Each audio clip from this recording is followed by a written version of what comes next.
Hey guys, Arius Comics here. So today I have part 7 of Batman the Black Casebook, and this is Batman 113, which has the story of what if Batman had Superman's powers. You'll see exactly what I mean when we get into it. But I wanted to tell you guys that there's an extra story that I had to put here, and it's so funny, but like it could never be made in today's times. It's called Fatman.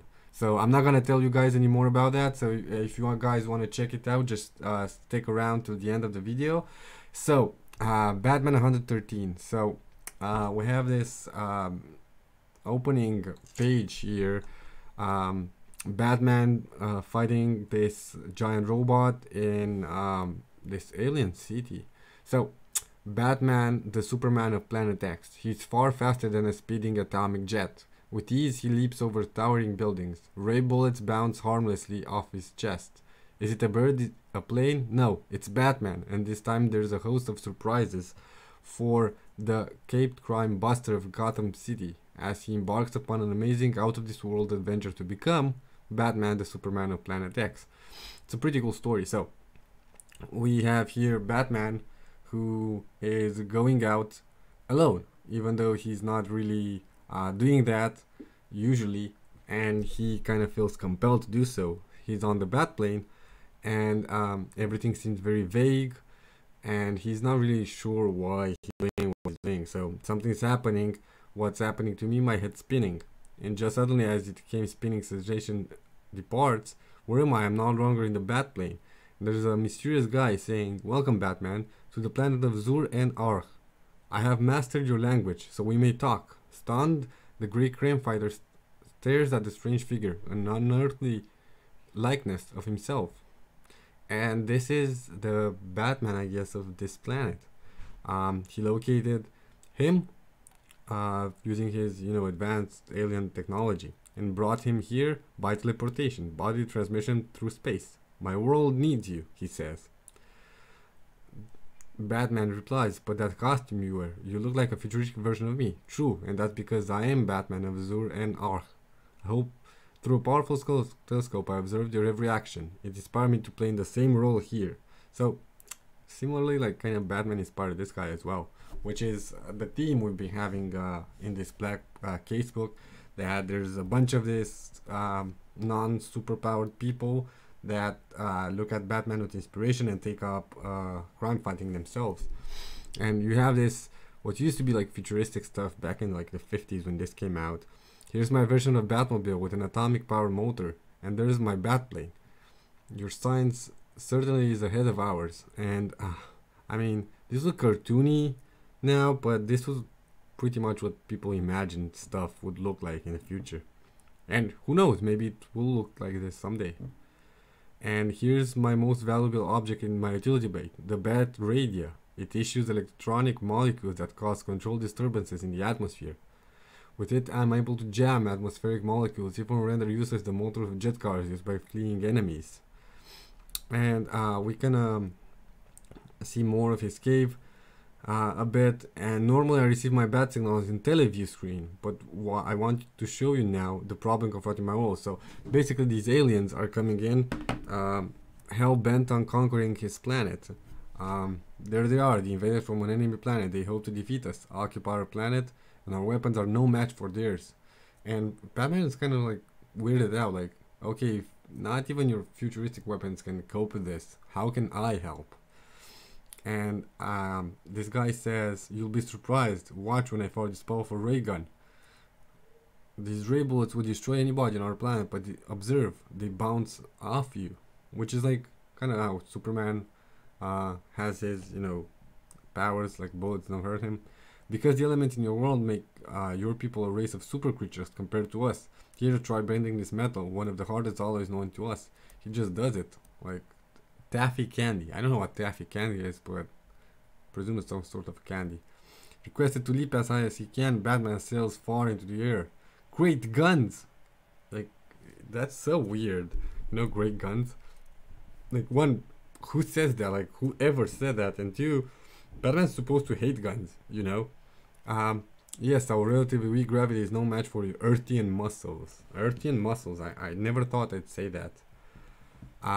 you're right. Here on the planet, I become like my friend Superman on Earth. Imagine what I really imagine what Superman would do on this Earth. Like, would he be more powerful or less powerful? You know, food for thought.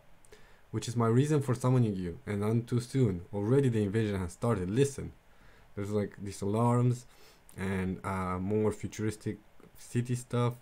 It would be folly for my people to stand against such superior weapons. They're evacuating the city. The people of zur-en-arhh feel now will bring them quick surrender by drying up all the reservoirs. So they're kind of destroying the planet here, and Batman's kind of obliged to help this guy. So he does. He goes and kills this. I'm not really sure what they are. They're not really tanks. They're not really, you know, anti-air missiles. They're like some futuristic stuff. Fiery nuclear orbs capable of disintegrating anything in their path are unleashed by the invaders. Look at the screen now. What do they look like? Honestly, like, if you'd have to answer these questions as truthfully and honestly as possible, what would you say these fiery nuclear orbs look like? I found them so strange. And Batman says, I wonder how my sudden super strength can stand up to those babies. Like, this is pure comedy gold. I'll find soon enough by playing the game of super golf. So he kicks the fiery nuclear orbs. That's how I'm gonna call my testicles from now on. Fiery nuclear orbs. Sorry about that. I had to say it, like, I couldn't abstain. We didn't expect any inhabitant of this planet to be so powerful. Now they stand to do battle. Just what I wanted, says Batman. But as the super Batman closes in, these people, they're kind of like bug race sort of thing. What's happening with them? And they become invisible. And he can't touch them.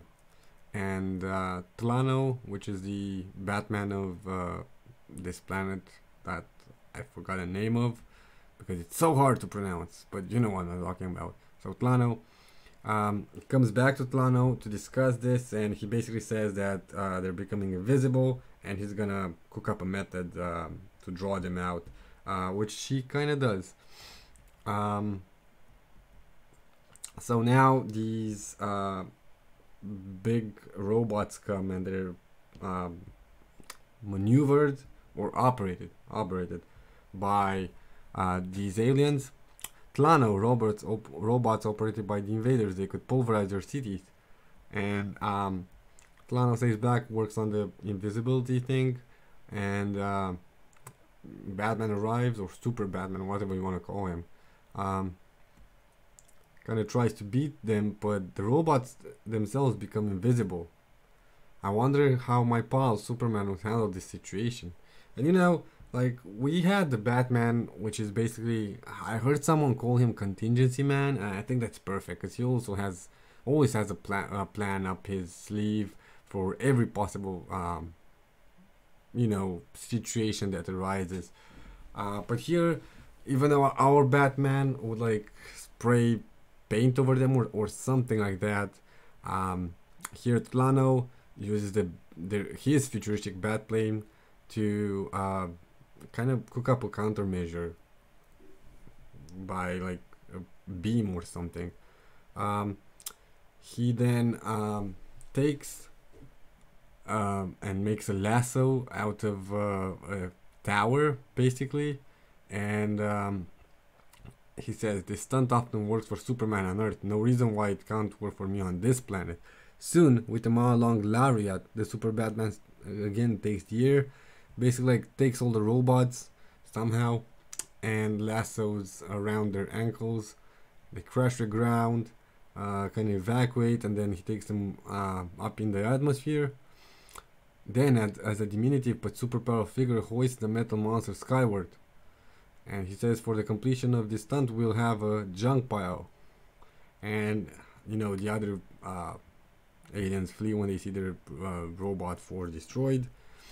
And now we have Tlano and Batman together again, and they're talking.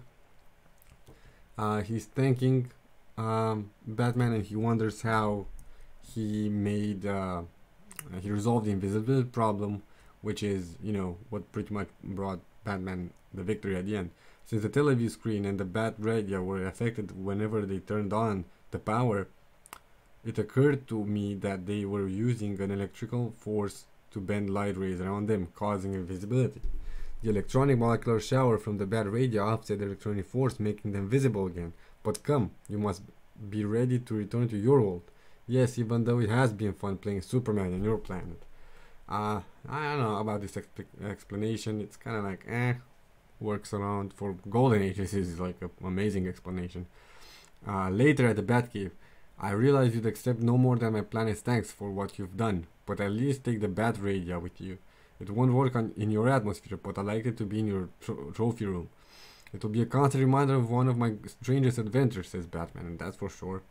Tlano throws the switch and instantly Batman is back over in Gotham City, in the Batplane again. Why, I've only been gone for a few seconds, which are hours on Planet X. It would be far easier to consider this a dream, but how can I, for in my hand I hold a bat radio. And you see, kind of moved away from how I told you guys usually these stories will have like an abrupt ending. This one had like a more slow cooked ending, like a normal ending. This was like what a normal ending would be for me. And then we have Fatman. So if you don't want to meet Fatman, Batman met him. He's pretty cool. You can just close off. But if you stay, this is gonna be so funny. You have no idea. Who is the Cape crime fighter who makes felons shake? Who is the mantle manhunter who makes hoodlums quake? Who? Nobody but Fatman, that's who. Well, of course, Batman's pretty good too. We know that, and we also know that you'll enjoy the happy happenings that occur when Batman meets Fatman. Bro, this is like... this is like way more. Fear not, Batman, I'll free you from these foul persons. And then the crook goes, it's Fatman. And Fatman kind of uses like the grappling hook, but he trips and falls. Masked men are at work when suddenly a cape figure swings down and falls flat on his face. Run! It's the greatest crime fighter of them all. You cannot escape. I shall stop you with my batarang. And then, like, it kind of goes around and curves and hits him in his belly. But this is what I get, like, this is not a real thing. When I saw this, I thought, oh, this is this guy who thinks he can be Batman, but it's like horribly out of shape. And it's not really, it's way worse than this. Like, I said that you cannot imagine this comic being made today. But, like, that's what I thought at the beginning when I was reading, like, the cover page, basically. But then I saw this. It's basically like a circus. It's like a performance. And when people laugh at this fat guy who's pretending to be Batman, but he's onto it, and he's like, I think he's pretty happy with like his job and everything. No, this is not a clumsy overweight Batman, but only Fatman, the circus clown, in his popular act that lampoons the real Batman. And then he continues the act and tries to find like this thing for his utility belt. One sardine can, an old suspender button, a bottle cap, one fortune cookie, one stick of bubblegum, partially chewed but no gas capsule. Like, the audience laughs and everything. Later, when his act is finished, Fatman pays tribute to his idol, Batman. I poked some good-natured fun at Batman, but we all know that he's a great lawman, and we're lucky to have him around working with the police. Then people say, attaboy, Fatman, hooray! So, it's not like people are necessarily mean to this guy, but like, he actually like kind of likes his job and kind of, I don't know, takes the laurels of his work, and he likes his work. He takes pride in it. That's what I got from this panel, at least. Also, at the moment, the real Batman and his useful ally, Robin, Boy Wonder, are in the midst of a real crime chase. So they fight these guys at the docks. They escape. All we can do now is alert the harbor police. Well, we might as well keep our appointment at the charity show the circus is giving. So later, after the dynamic duo gives a demonstration of their athletic skill to the circus audience, Robin and I caught your act yesterday, Fatman. You're a great clown. Like, imagine how many heads would explode if this came out today. Thank you, Batman, but sigh, I'm only a clown. I wish I could be like you, fight crime right in the Batmobile. So, the guys, Batman and Robin, kind of give Fatman a lift with the Batmobile. That was pretty nice of them. Um, so they say the very least I can do is see that you get to ride in the Batmobile. Oh gosh, I'm actually excited, actually inside the Batmobile. And suddenly there's a radio from the police, and it's probably the guys from before. Questions the watchman. Talks about these crooks that were at the beginning of the issue. No, Robin, something else is missing. The sloop was anchored here. It was for rent, remember? I'll bet they ditched the satchel inside the sloop just before we tangle with them. Where can we find the sloop owner? And the guy in a red mask. So they get captured, Batman and Robin, and it's really not important how. What's important is seeing Fatman, who has been training the bandits secretly in the Batmobile. There's no use kidding myself, thanks Fatman. I'm only a clown. I've got to help Batman and Robin. So here goes. So we see him sneaking out in this barn. Fear not, Batman and Robin, I will free you from these foul persons. Which is, this part is what we got on like the cover of this issue. There's like the issue cover for all the stories, and then each story kind of has like a cover of its own. Leaves, I will, oof, and then he falls. And the crooks laugh at him. I know him, he's Fatman, the circus clown. Imagine him thinking he could rescue Batman and Robin. And puffing heavily, the clown heaves laboriously to his feet and only evokes more mocking laughter. I lasted with my silken rope, and he tangles himself up into it. What a character, he's been stupid when he isn't doing his act. Then grabbing a blacksmith hammer, the clown strains to swing, but drop your guns like, oof, my, this is heavy. So he accidentally, how do you call it? Hits. He accidentally hits the lock that's keeping Batman and Robin in this like wooden prison, which probably they should be capable of breaking out of themselves. He actually masters the lock, and then Batman and Robin do their little athleticism. They strike like thunderbolts. Cut it out, Robin. Robin's joke. I think this heel ought to be shot, don't you, Batman? Cut it out, Robin. Let Fatman make with the jokes. And this crook tries to escape, but then he runs into Fatman's belly, and he kind of gets like hit by it and falls down.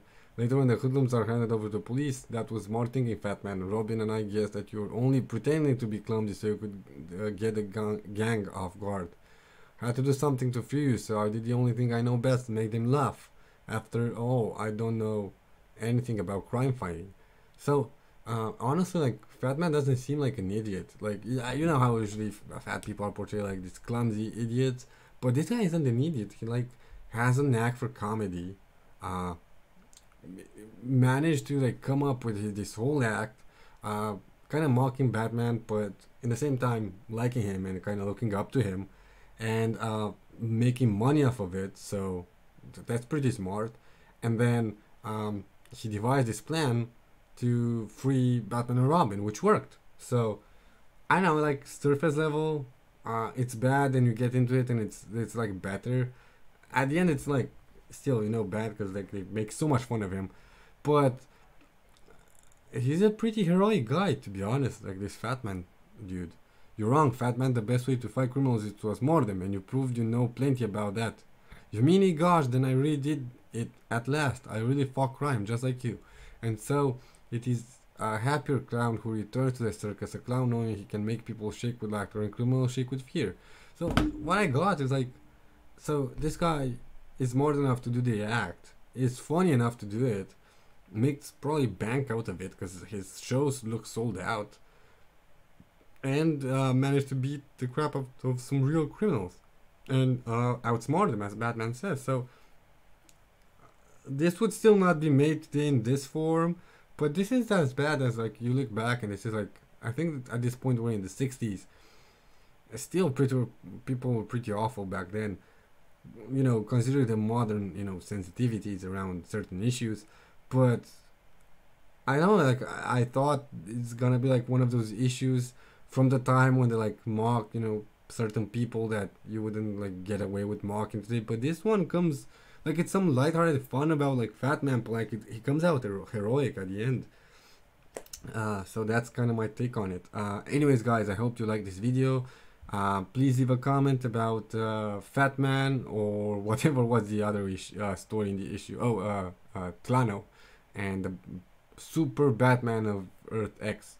So about any of that, I couldn't resist, so I kind of googled Tlano, and yeah, he gets used in the Grant Morrison run, which was like, of all the things, that was what I was pretty sure that he's gonna use, because he's such an interesting concept. Too bad Fatman doesn't make an appearance, or does he?